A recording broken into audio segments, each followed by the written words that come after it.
I know what you did. Did I end everything? There's a difference between leave and end meeting for all. I made you a co-host, and so you had that capability. Yeah, I pressed the wrong button. Whoops. Okay, let me share It's my all screen. right. So you should be able to just see my face and then also see the screen. Perfect. Okay. Okay, Now we we're are live and we are recording. So, all right. If you wouldn't mind doing a quick introduction for Chai. yeah, 1 second.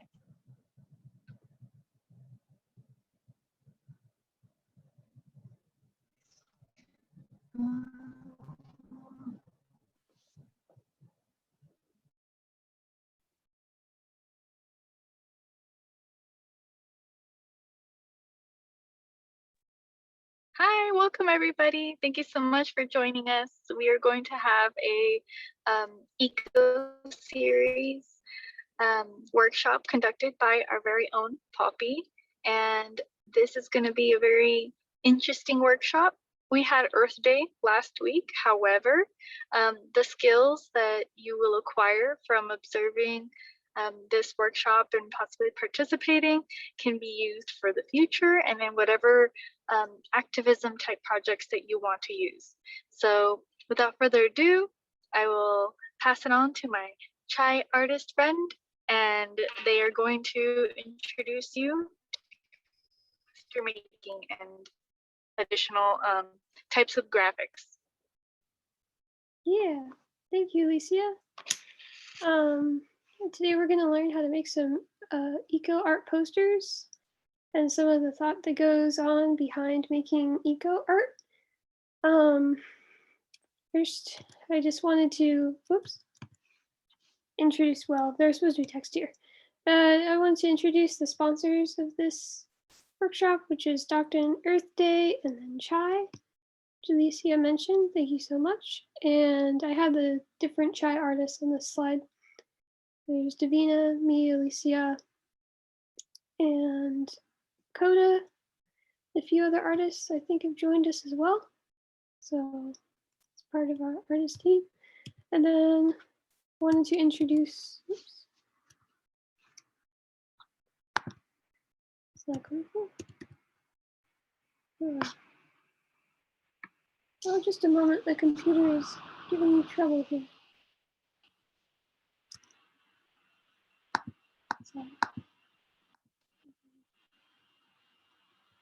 There it goes. Okay, and I wanted to introduce myself.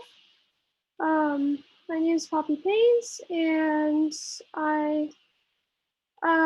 you can read a little bit about me here. I really love nature. I adore our planet, and I'm a graphic designer and artist locally. And yeah, I work with people on projects, the community, creatively, many different ways. So first, let's kind of go over what we're going to cover today. So we're going to make an eco art poster. And actually, before we do that, let's talk about what that is. So it's basically just using imagery and text to convey a message. And it can be any imagery and pretty much any sort of text, and you can get as creative as you'd like with it. I have created a poster today for the purposes of showing what that process looks like, but it's a rather flexible process. So here are the steps per se, but you don't have to do these steps in these orders, but this is kind of a helpful guide. So the first step is think about your message. So part of eco art is having a passion. And right now, the general theme passion for this workshop is Earth Day, because it seemed like an appropriate theme. And the day that we remember our planet.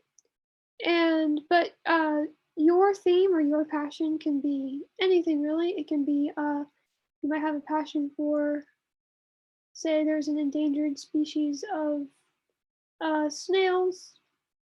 in your area and you want to raise awareness about the snails. I like snails. I like odd things like slugs and bugs and things, or you're concerned about some of the water issues going on here in California, or the fires, whatever it is that you want to communicate or make art about, just have your message in mind is good to do. So that's the first one. So gather relevant photos and artwork. So it looked like today we didn't really have much of a turnout, which is okay because this workshop will be free for anyone to view in the future. But yeah, if you are an artist, go ahead and gather your artwork. If you are a photographer, I'm sure you have many beautiful photos. And if you are neither, that's totally cool because we all have these things, which are great. And you can go out and take awesome photos of nature, of your backyard, or whatever thing that you're passionate about. And you can always use photos from online as well. Just make sure that you're paying attention to copyright, because if it's a personal project, it's not that big of a deal. As long as you credit the person you're taking the artwork or the photo from. But if it is a commercial thing, like if you're part of a nonprofit or an organization and you're putting together a poster for something, you want to be careful to give credit where it's due. And then the third step will be combine the photos. And we'll go over each of these more in detail. So I'm just going to go over them really fast here. Think about your copy, write it out in a few fonts, position it with your images and solid background, and add a background texture theme. So I'll expand on that further. So, whoops.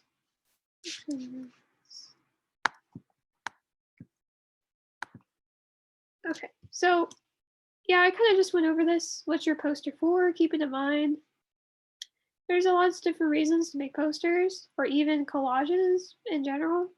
Coda makes some really cool artwork collages if you want to check them out on the Chai Etsy for an example, or you can look at some work from on Earth Day for some graphic design. But yeah, there's lots of different reasons to put together posters so that you can make inspiring wall art, you can do advertising, you can raise awareness, you can just have some fun. For this particular project though, we're gonna do focus. I made a an eco art poster specifically on raising awareness about an issue. It's not an advertisement, it's just an aesthetically pleasing poster.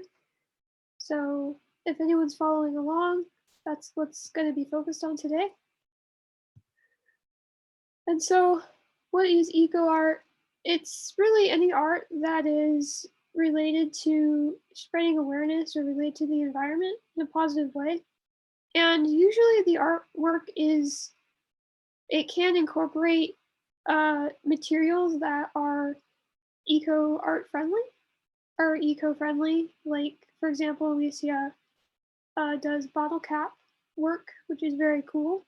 And I think in the last Earth Day, there might have been some art displays possibly that had eco art. If not, it's something to be cool to have in the future. But yeah, it's usually focused on the environment. And let's see, is there any new information here? Oh yes, so one thing that's used a lot in eco art is powerful images and metaphors. And I'm sure y'all kind of heard of metaphor, but if you haven't, it's a figure of speech that, for rhetorical effect, directly refers to one thing by mentioning another. It's kind of technical, so basically it just means it's referring to one idea or it's communicating one idea by referring to something different that is related to that idea. And I'll show an example here in a second. Or some examples are an hourglass. It's often used as a metaphor for time. So like the time we have left for our ice caps, per se. Or a powerful image is a duckling looking sad, covered in oil. Those are two different things. Powerful image is a cute animal in distress, and a metaphor would be like the hourglass being like the ice caps. And this is used, the reason why I bring this up is because it's used a lot. in eco art. I noticed very consistent uses of imagery that evokes emotion, which is great. That's what we're going for a lot of the time with art, or images that have a subliminal message or a hidden message that's not so hidden. So here's some examples. This is not my work. Want to just be clear, give credit to the artist. Her name is Yume. She's a big inspiration for me. And as you can see, she's done a poster here. And it says, if a tree grows, then why don't we plant it? And it shows a powerful image of someone with a shovel planting a tree in a area with a lot of, trees that are burnt. And in the background, there's some industrial stuff. So it's a very impactful image. And then here she has a interesting metaphor, or parallel with plant life in a gas mask sort of setup. And it's kind of dystopian, kind of science fiction-y, but it's a very powerful image. So these are kind of examples of artwork that have metaphors in them. So I'll just linger on this a little bit. And there's tons of work like this. If you just want to put in, do a Google search, you can look up eco art or environmental art. There are lots of examples, lots of inspiration. Okay, so the actual steps of making it. If you have Photoshop, great. Go ahead and create a canvas. Make it 8 by 8.5 by 11. That's the size of a regular piece of paper. And set it at 300 dpi. If you have Canva, then just pick the poster option. If you have another program, that's also fine. You can just go ahead and make a 8.5 by 11 document at a reasonable pixel count. So pixels, just in case you don't know, all the images that create graphics are made out of pixels. They're just points. So when you have a lot of points, it means that your image is not blurry. So you want to make sure that you have enough points or pixels so that when you go to print out your image, it's not going to be blurry. So 300 is a good medium for that. If you are just posting it online, 72 is fine, but 300 pixels or points is better, just to be safe. Okay, so if you make your canvas, you can make your canvas, and then for the settings, you might not even want to pay attention to this as much, but if you do, I will usually stick to RGB mode. This is a mode that you can find in whatever program you're using to create your graphic. It's going to probably give you this option. Canva might not, but if it does give you the option, just pick RGB mode because you can get more vibrant colors. And when you print things out, CMYK is for print. However, it usually dulls it, and I found that when you print things out with RGB, it's usually about the same brightness. So RGB mode is good. And that's it. You're ready to go with your canvas. Okay, so for photos, I actually had a folder prepared for anybody who wanted to use photos in case they didn't have any. That was one of the prerequisites, I think, for this class, was that you would bring your own photos or art. But this is just a live session, so if there's anyone watching right now, I'm not sure. If you would like, after, you can send us a message on Facebook and I can share that folder with you. I just have various pictures of nature. I have the one right next to this is a picture of nature that I took, and that one's also one. It's another one. So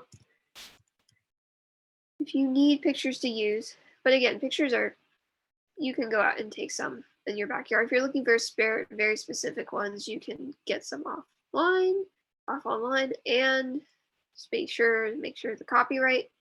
There's lots of stock photo websites. And yeah, you can even use your own artwork. And I kind of combined both in this example, as you'll see.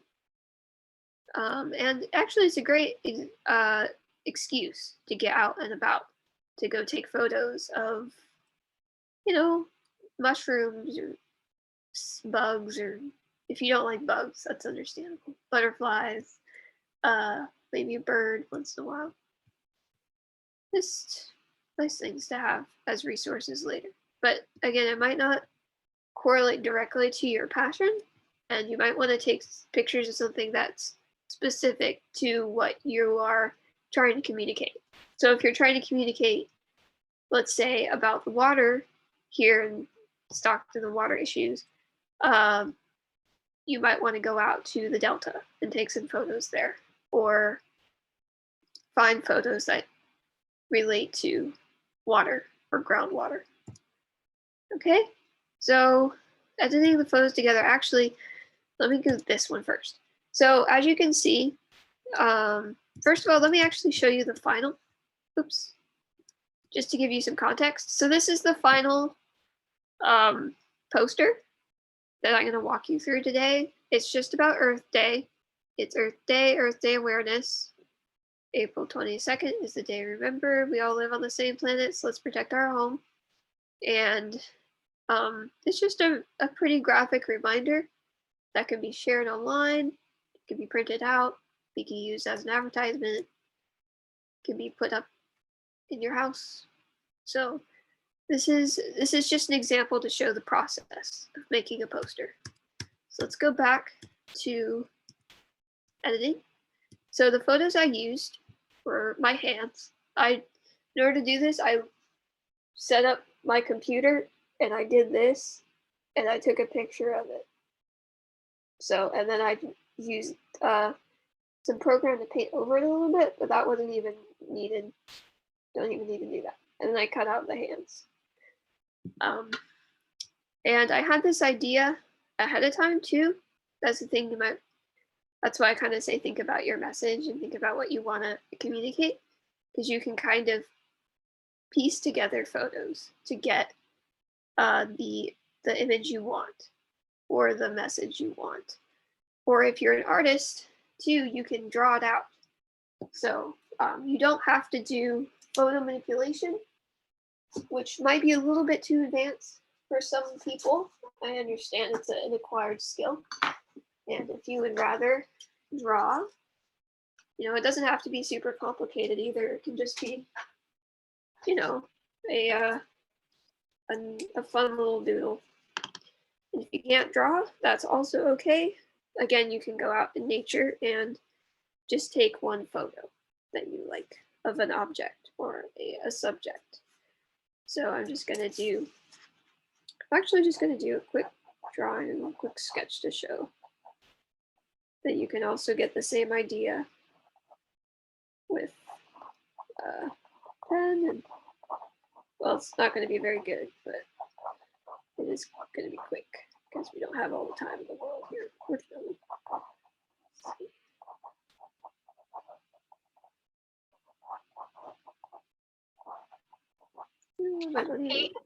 Hey Poppy, when you created your cutout hands, did you just erase around them, or what specific tools did you use? Oh yes. So actually, this is where I would go to Photoshop and show y'all. And yeah, I'm actually not going to show that drawing because it's really bad. This is more valuable information. Okay, let me share my screen for Photoshop here.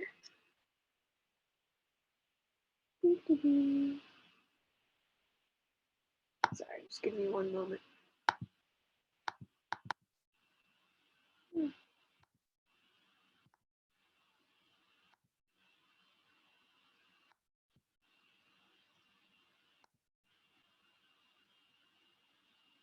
here we go. New share, Photoshop, share. Okay, so you got, Alicia, I'm just checking you can see Photoshop, right? Yes. Okay, so basically, if you guys are using Photoshop, you have all these tools here. you can use this lasso tool. This is a very useful basic thing you can do. Is you can just go ahead and I'm using my mouse pad right now. You don't need an expensive tablet or anything. You can just go ahead and select around the hands. And obviously this is already cut out, but when you do it, it might be embedded in an actual photo. I wish I still had the photo that I used, but I don't. So I'm just gonna show you guys how it works on this plain green background here. So it's just going all around the hand. I'm just gonna do this in one go. You don't have to do it in one go. Actually, I'll demonstrate that in just a second. So I'll make a little mistake there so you can see. Okay, so we got our hands selected.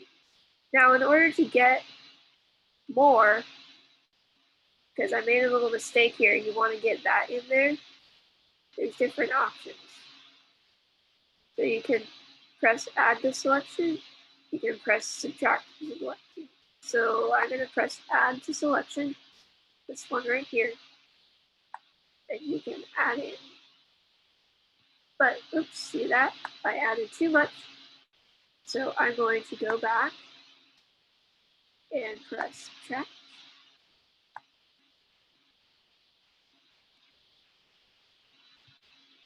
And that subtracts, okay. So subtract more here. And when you're doing this, try to select right at the edge of where you want it, but then go out like that. So you are catching all of the excess. That makes sense. Hopefully that makes sense. You'll have to play with it a little bit, I think, if you've never done this before. Okay, so then you can right click, and there's this menu comes up. There's all these different options. You can go to layer via copy. So that will make a new layer. Whatever you're selecting, this could be a bird or an orange or whatever. Make a new layer, but it'll copy it. Don't do layer by cut because it'll cut out this image and it might damage your original. So if you make a mistake, it's best to have your original intact. That way you can go back and try again. So go ahead and do layer via copy. Okay, and now if you get rid of your background, the layer that you selected is there. So now you can go ahead and use this however you want and move it around with the move tool. So that's how I cut out the hands. Actually, we're at it. Okay, so I did the hands, but how did I get all of this in here? So I wanted a feeling of humans interacting with Earth. So I had the idea of hands holding moss and plants. And actually, it might have been easier for me to go outside and pick up some plants and take a picture of my hands picking up some plants. But I didn't. I photoshopped the plants into my hands. So you can do that too. You can actually set things up before you take pictures of them. It works either way. So now that I have my hands, I can go ahead and select. This isn't going to be exactly the same because it took me a little bit longer to get a perfect setup for it. To get the, let's see, to get this all nice and droopy and this all cleaned in here. Because these projects do take a little bit more time. But this is kind of just a tutorial to get you started. They don't have to take all the time in the world, but I like to take a little bit more time with mine. So, but to give you a rough idea, or to give you the idea how to do this, I'm going to head, oops, so I was on the wrong layer. So there's two layers now. You can press the one underneath this. I know layers can be a little confusing if you've never used them before. They're just like when you have a book like this. There's different pages. It's when you do a paper craft, if you cut out the top of one page, you can see underneath to the next one. That's how layers work too. So basically the one on top, if there's no color or anything, you can see down to the one on the bottom.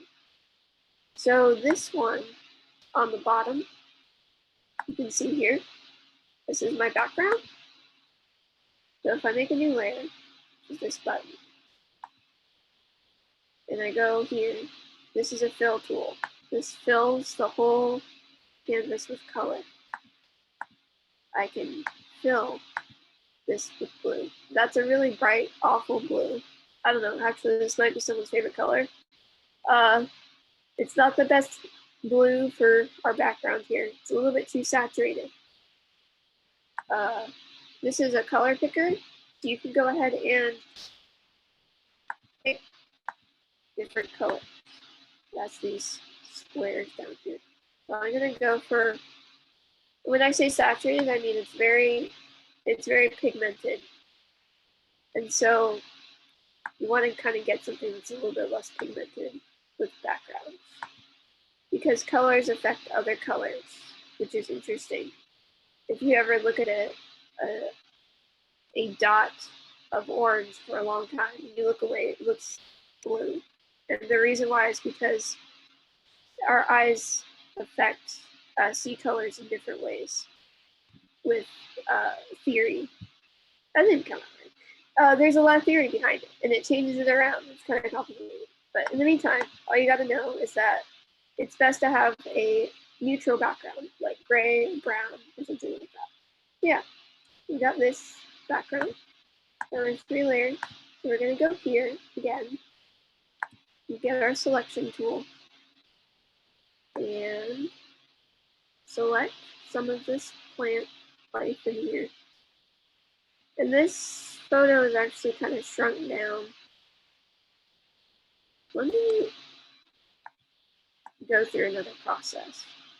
So I could use these, but I think it's important for everyone to know how to insert photos.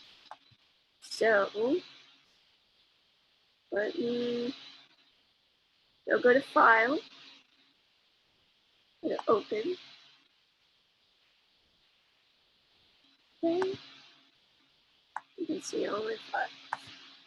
All right, so you want to go to the photo you want to bring in, wherever it is saved. So I have this folder, photo. So go to the photo you want.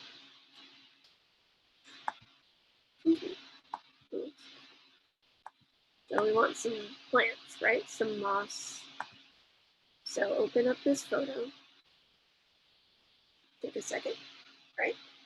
So now you can go to your move tool, right here, V. But you can't move this yet.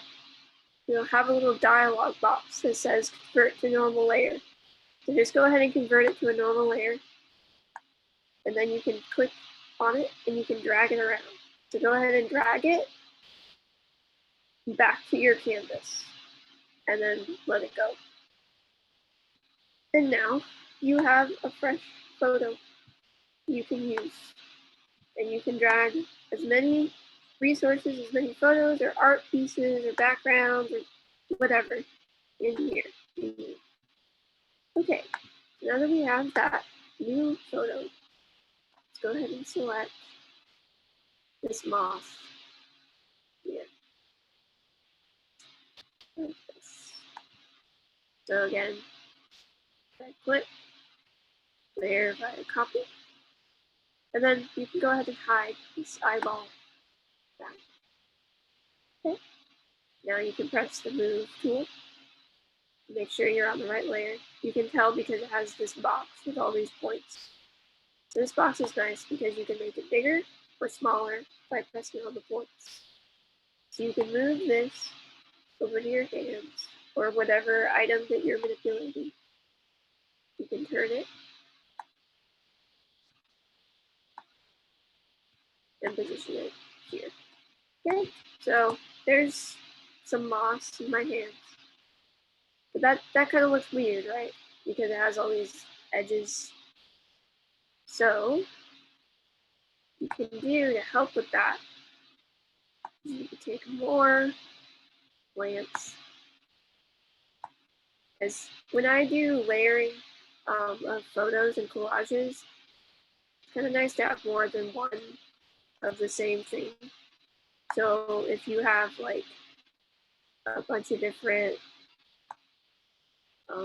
feathers, it's kind of nice to have different kinds of feathers, not just one feather. Or if you have a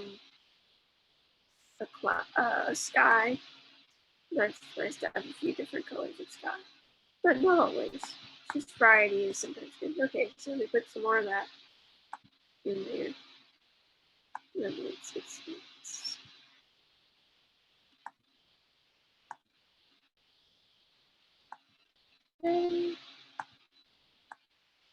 All right, so we have all of these edges, right?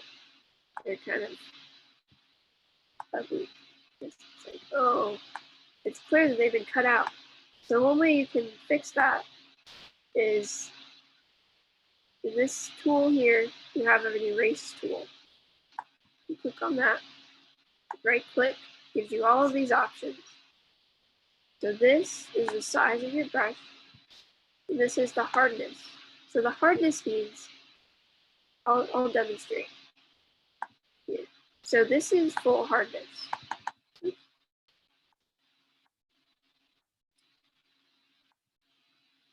Let's demonstrate this brush. Okay, this is full hardness. You can see that when I make a brush stroke, it's very harsh. It's a very harsh circle, very clear circle. Now when I bring down the hardness, now it's a very soft circle. So it's kind of like a cloud. So that's what that does. It just softens your stroke. So going back to the eraser, what you want to do is bring your hardness down pretty much to 0, which means that it's soft. And then you can go around the edges, these plants. So you're on the right layer. Kind of erase some of this hard edge in here. And this works very well, not just for this, but these plants specifically. These plants. But just in general, like if you're blending clouds together or blending water with skies or something like that, it's very helpful. And don't let this tutorial or this workshop be if you want to learn how to do photo manipulation for these sort of projects, so you don't just want to use your own artwork or your own photos. There are many different classes online that can teach you, or that your mom and dad can find that can teach you, depending on who's watching this. So, it kind of softens it. So obviously that's not perfectly the same as this one, but it's the same methods I used. So I just chose a different photo in here. I went and erased with this soft brush all the little in-between areas, and I erased with the soft brush the plants here, and I positioned them so they looked like they were dripping down. You can see this moss. And I went over and painted a little bit over this, but it's not necessary. So, yeah, there you go. That's kind of the method I used. And then for this glow here, if you go to your brush tool, it looks like a brush.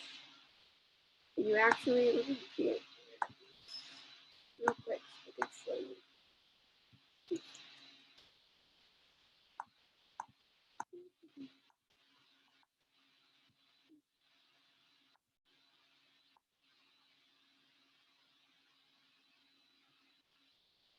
Right. So if you go to brush tool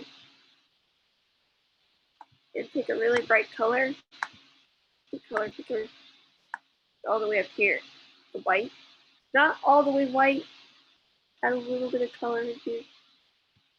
And this can work with glow in general if you want to highlight something. You just kind of it creates a glow.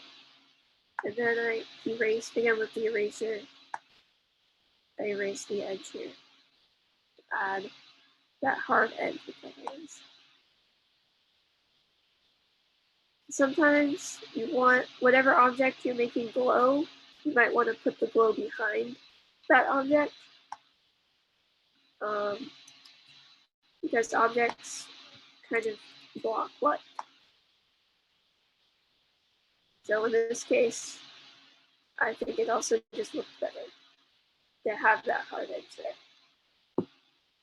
Okay, so that kind of made that glow. I toned it down a little bit. I made this a little bit different green, but it's the same result. Okay, so let's go back here. You can see, oh yes, and the last thing for this image was I added some sparkles. So this I had preloaded, but let me do this actually the way that you do it. Okay, so if you want to add like little speckles, like stars or tiny things or whatnot, might not work for your message, it might not work for your poster, but for mine it did. So you could add, just make a very small brush. This is my brush menu. I'm on the brush. Make a very small brush. Bring your hardness all the way to 100% and just kind of space these out. And you're just doing one press. Like this. Don't do like a whole bunch of them together. Oh, it's not too bad. Don't do like this, per se, but kind of space it out.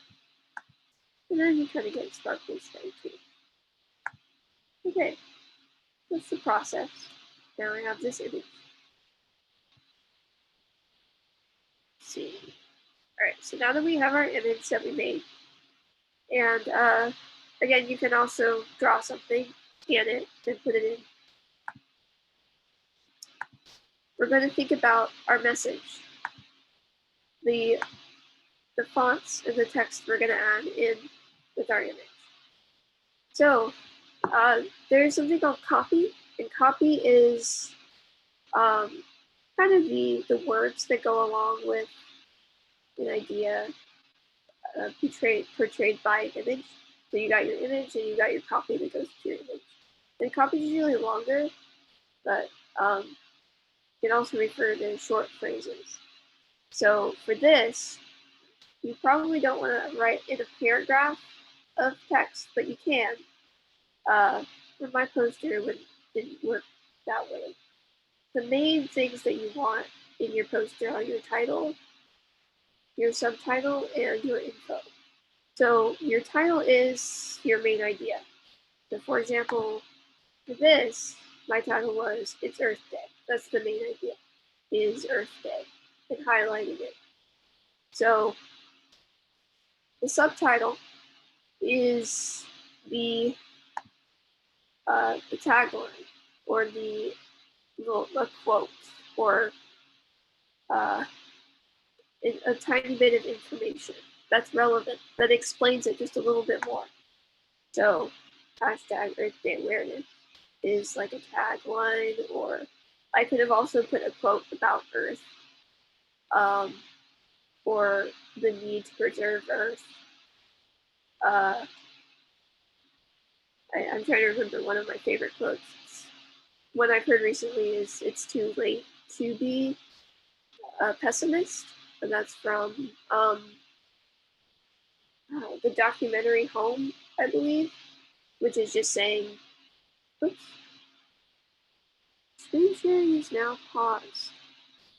Has this been sharing properly, Alicia? Yes. Maybe not. Uh-oh. Okay. All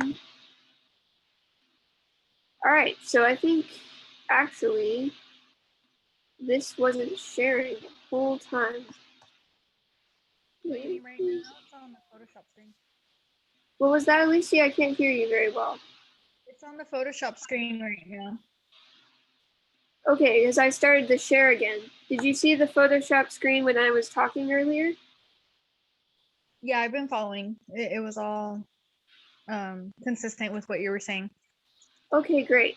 I was like, oh no. All right, we're good. Cool. Let's see here.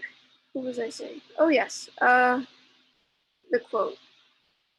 But yeah, you can just go ahead and put in a quote. And then, so the info is just any extra info like the date, another quote, or, but you always need to put the person or the thing that you're quoting from. So that would also be part of the info, or a website, anything like that. So Are you currently looking at the Canvas screen or still on the Photoshop screen? Oh, let me change to the PowerPoint. That's what we're looking at. Okay.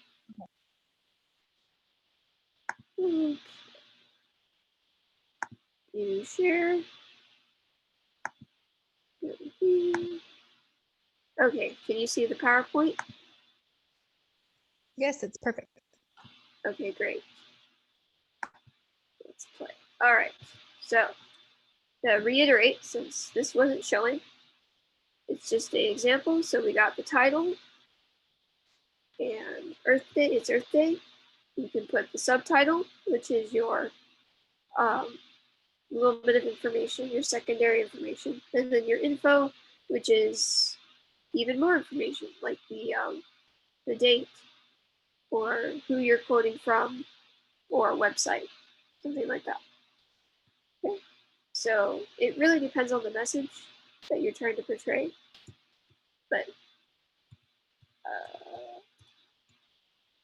it does have a structure. Okay, so here we go. Fonts. So for fonts, I didn't write anything down here, but there's different fonts that kind of work better for different messages. I kind of chose this font because it's a little bit more featurey, and I did add a shape behind my hands collage. It's a triangle, very simple. You can do that with Canva easily, or if you want to on Photoshop, you can draw a shape, or you can use the shape tool, or you can get a shape from off the internet if your collage has shapes. So I used just some. So there's a difference between serif and sans serif font. Serifs are the little tails on fonts. Like when you look at T's, they might have an extra little thing sticking up on the T. That's called a serif. Some fonts don't have serifs, and the font that I chose here for Earth Day awareness does not. And the reason why is because I wanted it to be similar to the font on top. Because when you're choosing fonts, you kind of want a theme. You don't really want to choose more than 3 different fonts. If you have like 5 different fonts, it's going to be a little bit too cluttered. That's not necessarily true 100% of the time, but it's generally true. So even 3 is sometimes pushing it, but I chose 3 fonts in this. And they're all pretty unified. They all look pretty much the same in theme, just slightly angular. So the very last font on the bottom, where it says let's protect our home, is mixed. So let's protect our home. Let's protect our is a serif font. It has those little tails, but home doesn't. It's a sans serif font, and it's bold to emphasize it. And that's something else you can do in your posters. If you look at April 22nd, and if you look at home, on the bottom info section, they're bolded and they're a different color, which helps emphasize. So that's something that's very helpful in graphic design in general. Just knowing that you can emphasize things with different fonts, with making them bold or not bold, or italic or non-italic, or different colors too, even within the same paragraph. So, and then of course I chose a color green. So yes, for the colors, the background, I chose a brown to go with the green for earthy tones, and then the green fonts, or yeah, for to match the moss. Okay, so that's what we got so far. We got our image, we got our background, we got our fonts, our copy. And now the last piece here is to unify it a little bit more with our background. So to texture the background, usually what I do, and actually I'll demonstrate this in just a moment, is you can add an image, another image to your background that's vaguely related, and turn the opacity. So the opacity is the clarity of the image. So if you're thinking about if you can see through it or not. So if your opacity is high, it means that you can't see through it. If your opacity is low, it means you can. So if you turn the opacity down, you can see through the image to the background color. And what that does, if you can see, this is brown. And now this image of roots is see-through to the brown. That creates some interest for the background, but it also doesn't take away from your center image. It doesn't take away from your focal point. A focal point is the center of attention of your piece. It's what brings your eye immediately to the piece. And you don't want to take too much away from your center of attention. So like, for example, if this image was a duck and the duck had some oil on it, or if it was just a cute duck because you're advocating for ducks, you want the eye to go to the duck. And so with your background, you might have some water, and you might not have to turn the opacity down because the eye is going to go to your duck anyway. And you could just have your fonts on top of your water in a different color so that it's visible, and that works. So this background thing is really if you have a solid background and there's nothing on it, there's no other images, and sometimes a solid background works fine. But if you think like, oh, I need something more, you can try to add a picture and then turn the opacity down, or you can try to add a gradient. A gradient is when one color, you start at one color and then it softens out into another. So I have a gradient down here from blue to brown, and an image that's turned way down with the opacity. So those two combined adds interest. And yeah, sometimes when you mess with your background, your font starts to disappear, or it doesn't look quite right, so you might have to change the font color a little bit. And yeah, just mess with it. Honestly, it's kind of like when you're doing a newspaper collage. You kind of just move things around until they look pretty good. Sometimes it's about what you're going for. So if you want to do more glow stuff, I kind of showed you how to do the glow with the brush and then the different brush strokes, just points. It's the same sort of thing, just adding some points in there. And then, yeah, let me show you on Photoshop some of these things that I just talked about really quick before we end here.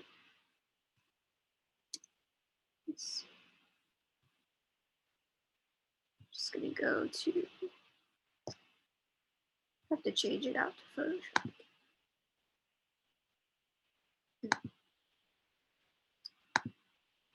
Share.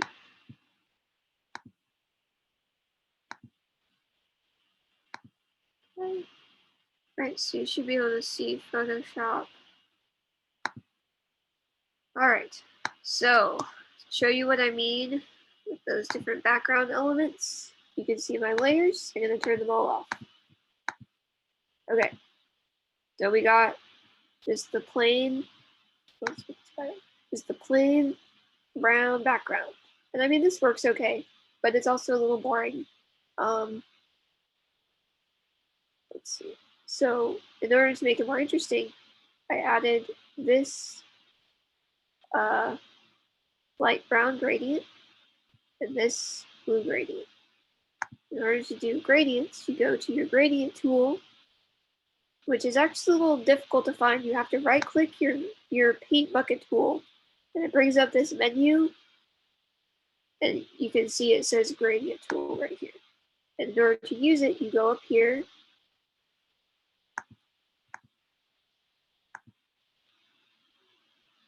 So this allows you to change the colors. Oops. Actually,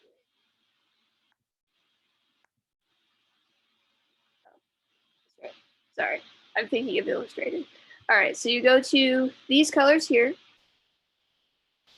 down here with your regular colors, and you press whatever color you want your first color to be. Let's do red.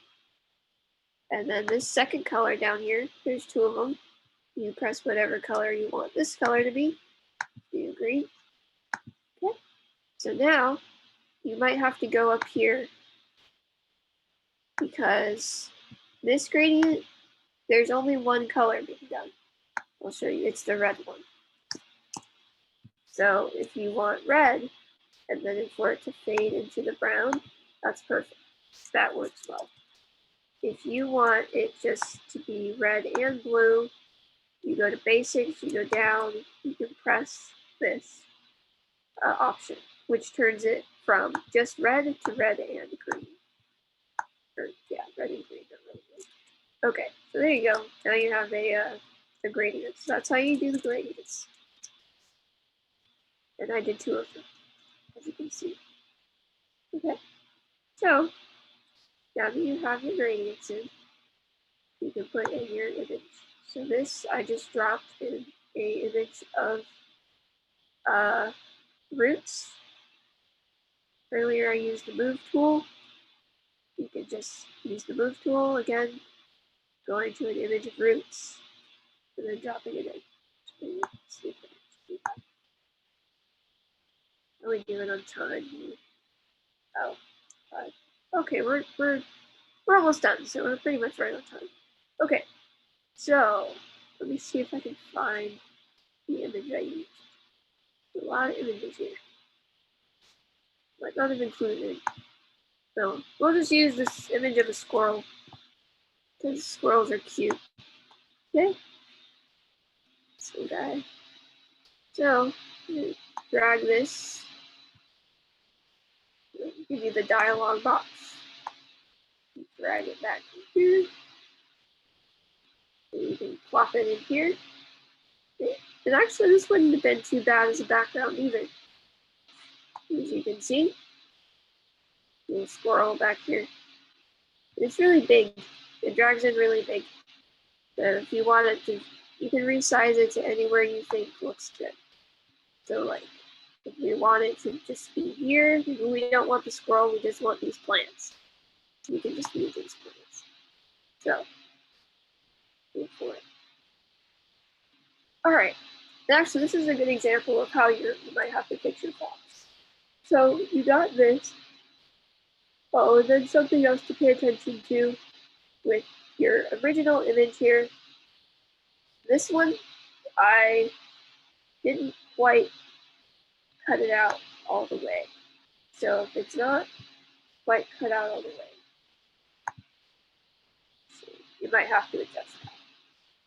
Sometimes that happens, but you just go ahead and select it and then erase it. So for this, now that we have our images, this is our opacity option right here. You can go ahead and bring it all the way down to, let's say, about 20%. and that should give you an interesting background. Or this one works if you just have it as 100%. It also looks fine. But then your fonts here they're kind of hard to read. That's another thing you want to pay attention to when you're making graphic design posters is that when you put together your fonts, people need to be able to read them. So if you have green font on green, that's great, but you got to make sure that your green background is like a dark green and your font's like a light. So this right here is a pretty light green background. Let's change this to dark green. Very dark green. That might be even. Oh, I see. Okay. So I changed it to dark green, but it's still really hard to see. And that's because this opacity is all the way up to 60, or all the way down to 60. So let's turn this up. All right, so now you should be able to see it better. So it's a little bit complicated, but if you kind of play around with the different functions, opacity, layers, move tool, select tool, the colors, brushes, you can kind of begin to figure it out, how they all work together. So you got this text now is easier to read. This one is still a little bit hard. Let's see, another way to solve this is I could just change the color. You can also go underneath the text. You see my text layers here. And then this is another layer underneath. And I just made it by pressing this new plus sign in case I didn't specify that. And then go back to your fill tool. This is again right clicking where your gradient tool was. And you can fill it with, say, black. And that kind of covers the whole canvas, which doesn't work. So in order to fix that, you go to this your select tool again. But instead of going to the lasso, you can go to this rectangle. And this will give you a rectangular selection. You can select this.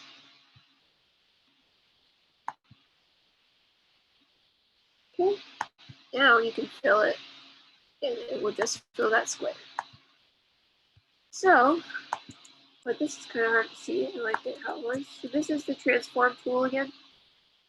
But if you transform it like this, it's going to be small. And this kind of works, but you might not want that. So in order for that to not transform the whole thing, you can press shift. I'm pressing shift right now. I'm holding it. You hold it down, and then you can just transform that side. Okay. Now you have a little box that your font can be in, or your copy. So that's one option, or you can change all the font colors or the text colors. But as you can see, there's many. It's a very creative process. There's no right answer. There's rules that are pretty good to follow. Things need to be readable. Composition is good. Oh, that's something else I should probably talk about is composition. So composition, I just put the hands in the middle. It's pretty typical poster composition. There's also the rule of thirds. So the rule of thirds is that rather than putting things right in the middle, you can put them sort of in one of these thirds.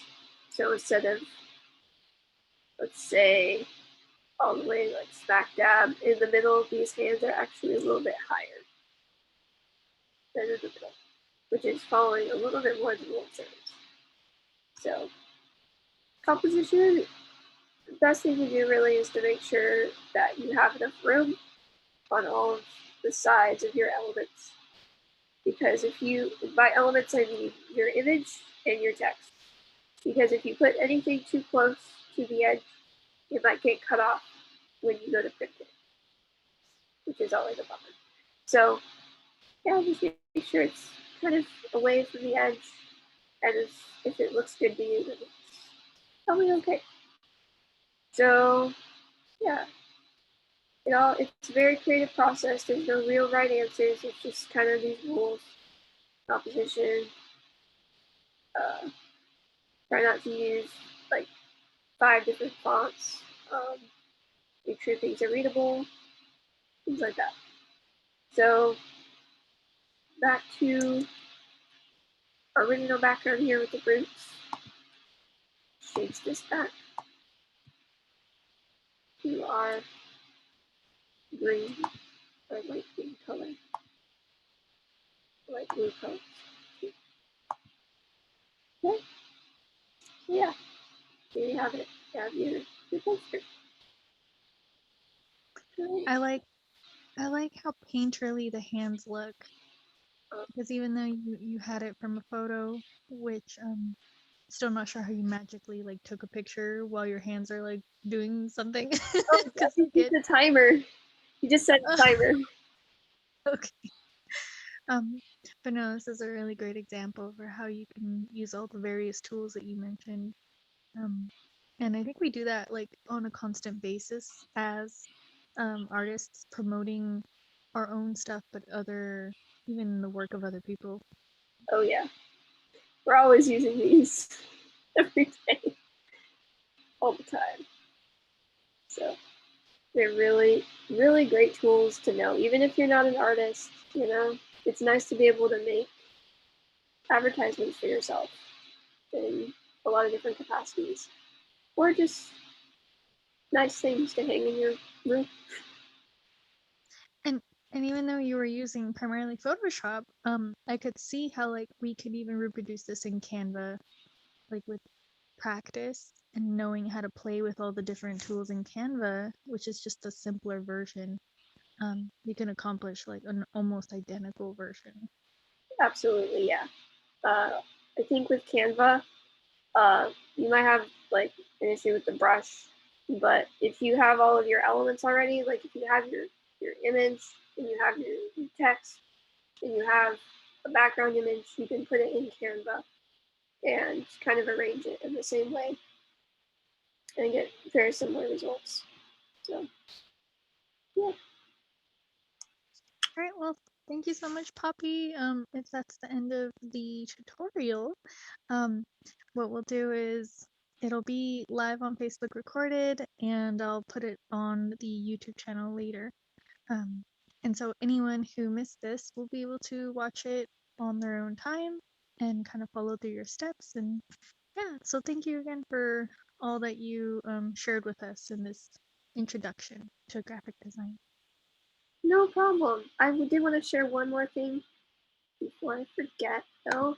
It's in my PowerPoint. Just a moment. Let's see, where is it? And one more slide.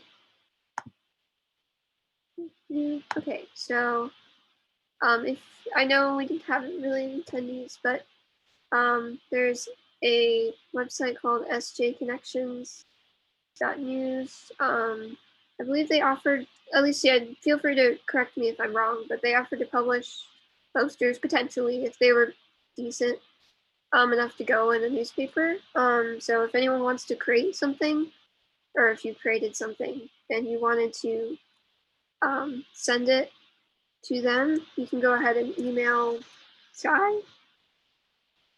What do you think? Yeah, I think if anyone is interested in contributing to graphics to the Peace and Justice Network, they're so open to having that support because I think they're just using stock photos right now.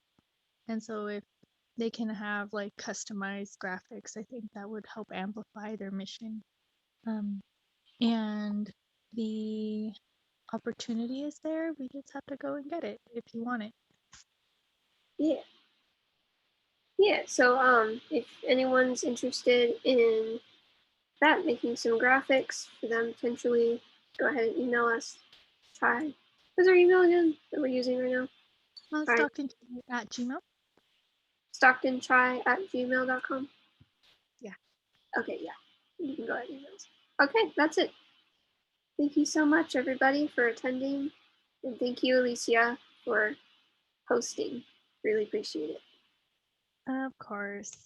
And until next time, Stockton tries providing workshops for the community. Take care. Bye.